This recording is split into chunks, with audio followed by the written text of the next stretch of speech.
Episode शुरू होता है और हम देखते हैं कि डेविड अपनी फैमिली के साथ टाइम बिता रहा है और साथ ही उसे अपनी वाइफ की भी इंपॉर्टेंस समझ आने लग गई है। वहीं क्रिस्टीन भी फ्लाइट पकड़कर अपने होम टाउन आ गई है और एयरपोर्ट पर उसे पिक करने के लिए उसकी बड़ी बहन एनाबेल भी वहां होती है। और जब एनाबेल और क्रिस्टीन अपने घर की तरफ निकल रहे होते हैं तो रास्ते में एनाबेल उससे उसकी सेक्स टेप और उसके कॉलगल वाले काम को लेकर बात करती है और साथ ही वो उस पर गुस्सा भी करती है और इन्हीं सब चीजों की वजह से क्रिस्टीन और उसकी बहन की वहां पर बहस भी हो जाती है। एनाबेल समझ नहीं पा रही थी कि एक अच्छे घर की पढ़ी लिखी लड़की को ऐसा काम करने की क्या जरूरत पड़ गई, क्योंकि दिक्कत तो एनाबेल ने भी उठाई थी लाइफ में, तो क्रिस्टीन को ऐसी कौन सी दिक्कत आ गई जिसकी वजह से उसने ये सब काम चुना, जबकि क्रिस्टीन तो बहुत ज्यादा इंटेलिजेंट लड़की थी। अब थोड़ी देर बाद वो लोग अपने घर पहुंच जाते हैं जहाँ पर क्रिस्टीन अपने मॉम और डैड से मिलती है और उन्हें हक करती है और फिर उसके बाद उन्हें एनिवर्सरी विश करती है। लेकिन उसके माँ बाप उसे देखकर ज्यादा खुश नहीं थे बल्कि फिक्रमंद थे, और कोई भी माँ बाप खुश कैसे हो जाएगा जब उसकी बेटी सेक्स क्लिप को सबको सेंड कर रही होगी और एक कॉल गर्ल का काम कर रही होगी। अब शाम को उसके मॉम डैड की 30 ईयर एनिवर्सरी पार्टी थी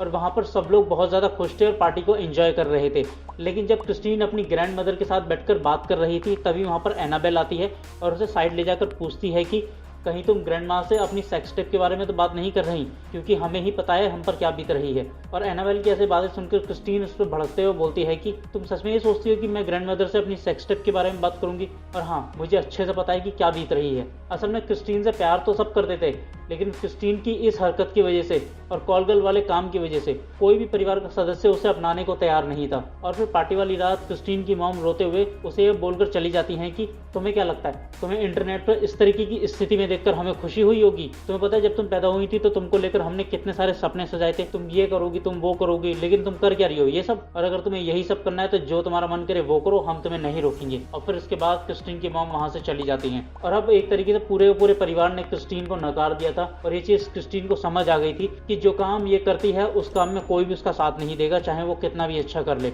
और उसे हमेशा अकेले ही रहना पड़ेगा। अब फैमिली की तरफ से इस कदर नकारे जाने की वजह से क्रिस्टीन अगली सुबह होते ही वहां से निकल जाती है और फ्लाइट पकड़कर शिकागो के अपने घर आ जाती है। शिकागो पहुंचने पर वो एक प्रोफेशनल अडल्ट फोटोग्राफर को कॉल करके बुलाती है और फिर उसे बोलती है कि वो अपने लिए पोर्टफोलियो बनवाना चाहती है तो वो उसके लिए पिक्चर्स क्लिक करे। और फिर वो प्रोफेशनल अडल्ट फोटोग्राफर क्रिस्टीन की बहुत सारी पिक्चर्स क्लिक करता है और इसी के साथ ये एपिसोड भी खत्म हो जाता है।